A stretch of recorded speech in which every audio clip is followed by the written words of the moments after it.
What's going on, guys? Welcome to the scent bubble. Hey, listen, I know the reflection is kind of crazy. I can barely even see myself in the camera, but I'm just going to trust that the lighting is good enough. Hey, listen, courtesy of Ulta Beauty, we have Tom Ford's Cafe Rose. So this is a hot take. None of that nerdy stuff, no Fragrantica, no note breakdown.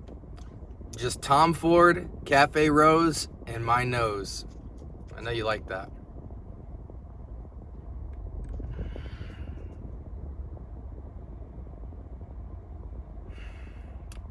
Man, it's interesting because with this fragrance, the initial blast, you just get this like very heavenly rose, but it's almost like surprisingly masculine.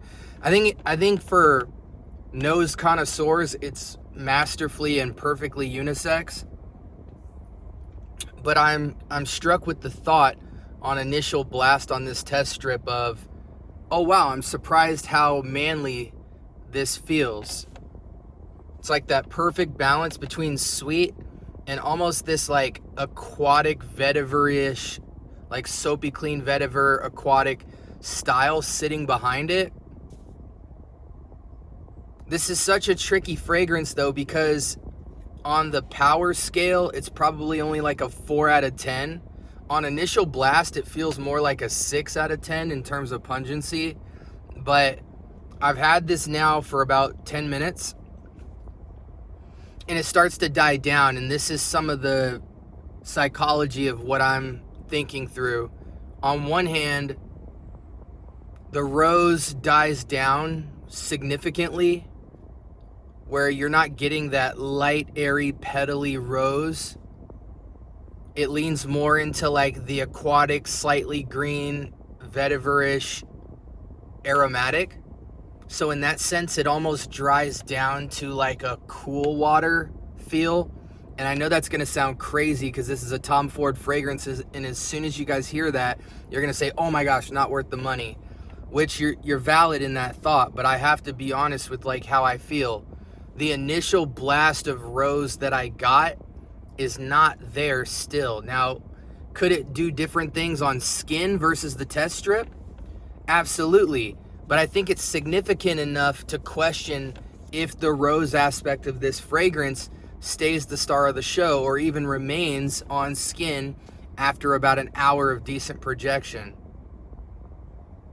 So I think,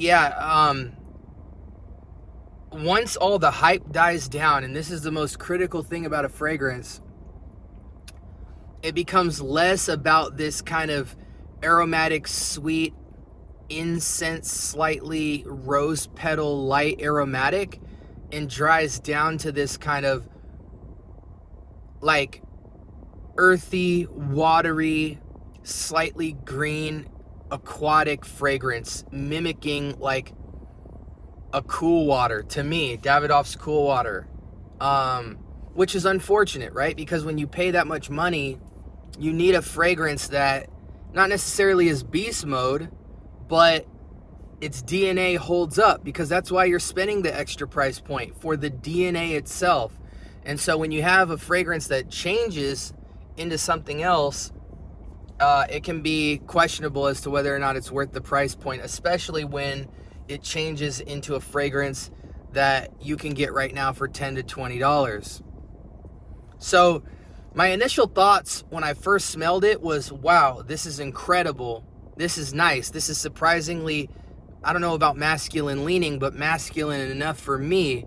Whereas by the dry down, I'm like, man, this is just a great freshie, but there's so many clone dupe inspired fragrances that you can get at Marshall's for 15 to 20 bucks, including name brand stuff like Davidoff's Cool Water or like a Polo Blue or something like that, which will absolutely smell just like this with the seemingly same performance. So I have to say, for this Tom Ford Cafe Rose, just going with my gut here, I'm gonna give it a solid 4 or 5 out of 10, guys. I don't think this is worth your purchase.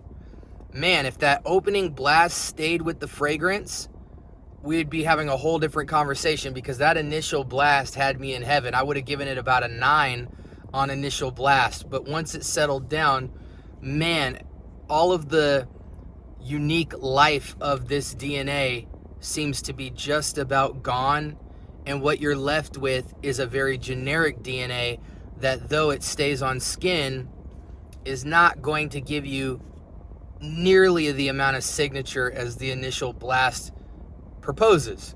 So 4 or 5 out of 10, I don't think it's worth your money, but I definitely think if you find this in a Sephora or Ulta Beauty, check that initial blast, man. I hope they sell this in like a parfum or in a straight concentration. I don't think they do. But if they do, I'm going to be spinning the block on this fragrance, because if they can nail this DNA, maintaining its initial projection, this would be an insane signature freshie with charm. I would almost call it luxury freshie with charm, but not anymore. This is Tom Ford's Cafe Rose, and this is my hot take with the scent bubble. Make sure you like, comment, and subscribe. More importantly, turn on your notification bell so you can catch all my latest content, talking about my fragrance journey and assisting you guys with as much free resource and game as humanly possible, as humanly possible, so that you guys can have a wonderful journey as well. And make sure that you guys are commenting, because I do talk back. Until next time, y'all be blessed.